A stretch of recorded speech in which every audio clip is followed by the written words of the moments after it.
Okay, so let's consider, right, we had a transformer before, right? We had a primary and a secondary coil, and we said that current flowing through this coil generates current in the other coil. It induces current.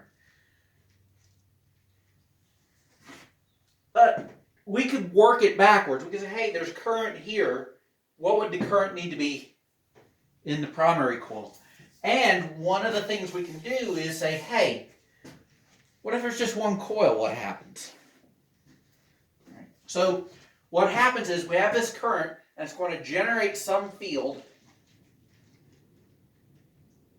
I'm trying to think of a name to call this. Primary. It generates some field in this coil. Now what that does is it generates a flux in this coil. So now we say, hey, there's a flux there. There ought to be, according to Lenz's law, since we're increasing the flux as I increases, there ought to be a counterflux. Right? This is from Lenz's law. Is this coil sees a changing magnetic field, it ought to cause a countercurrent. The idea is that the coil doesn't want to generate the field in the first place, in a sense. Is the coil will act to try to prevent the field that it generates. And so it generates an opposite field. And so this thing acts like a resistor. Is as you increase the current through it, the field tries to increase, but the counter field is generated, and that generates this counter current. And so when you have a coil that's starting to energize like this, you're passing current through it, it will self-induce.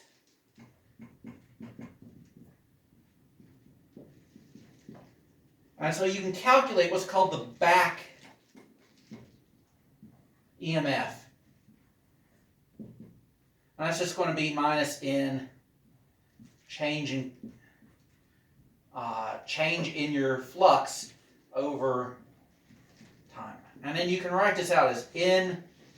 You have A for the area of the coil. You're going to have your field changing in time. And you're going to have that field looks like mu naught N over L times I of t. Now, and so eventually you get a whole bunch of stuff here, but the only thing that changes is the current. And so you can write this back EMF as a constant times the changing current over time. This constant, all these constants in here come together, is what's called the inductance. And it has units. Units for inductance are henries. Naming it after a guy, Joseph Henry, I think. I cannot write R's. There we go. But what this says is every coil has a property based on the number of turns and the area and length that is just a material property. It's how you've built the thing. And every coil will generate a voltage based on its changing current in it. Now this also works for if you have two coils and one coil induces the current in the other one. Each coils will have inductance between each other. This is just the self-inductance. But what this does is it lets us put a coil in an actual circuit and ask, what's going on with that? Right? Why is my circuit behaving weird because I've put a big coil of wire in it? Right? So let's do that. Let's take and make a circuit. And so we'll have a voltage and a switch.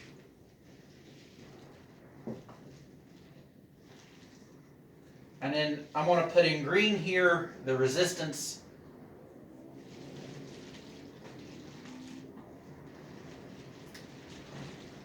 And then I'm going to put in red the coil. I can get the markers out. We label our coils by L like that. And then that's our circuit. And we're going to do the same sort of thing here, but now we have to remember that on this coil, the voltage of the coil is going to be that back EMF, which is going to end up being L di dt. So when we do Kirchhoff's law on this, we're going to start at the switch and we're going to go around and we'll have the battery voltage. Current's going to flow this way, and I'm doing the shorthand, so plus, minus. The coil will have plus and minus that way because eventually when this thing energizes up, this should have a positive voltage here. Right? So the actual signs aren't hugely important to tell what's going on, but eventually we'll have this, and this will then take off I of t times R minus L di dt. That's 1 equals 0. So it's just going around doing Kirchhoff's law. We go up the battery voltage and we subtract off I times R and then the coil's voltage. And this turns out to be a nice little equation you can rewrite. Just isolate di dt.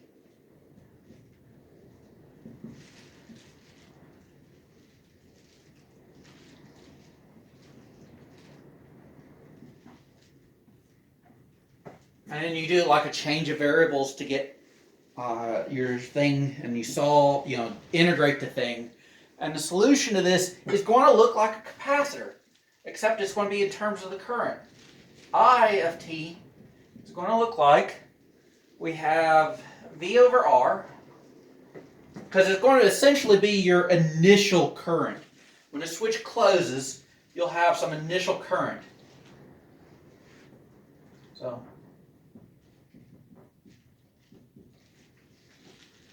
and then we're going to have the resistance term. 1 minus E to the minus R over L t.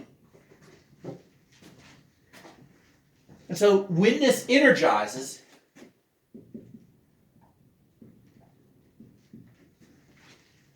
that's the current that you're going to get. And then so you can go through and take this and apply Ohm's law to get the voltage on the coil. Right, this should be just I over, so it should be V battery minus I of T times R. So you can take this and plug it in and get what the coil would produce. And so that's what happens is you energize this coil and it stores energy in it.